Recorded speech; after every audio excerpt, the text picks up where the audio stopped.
So on Michael's suggestion that this might be garayi if it had a recurved lip, I am doing a close-up video of what I thought was Ascocentrum miniatum. And so here's, we get a good close-up of the lip. And so I went and looked online about the differences between miniatum and garayi.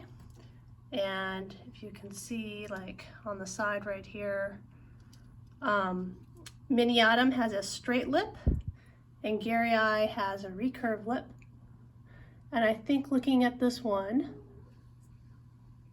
I have a straight lip. So this is Ascocentrum miniatum and not garayi. I'm still trying to get a good side view of the lip. Here's one. So it's, yeah, it's not recurved.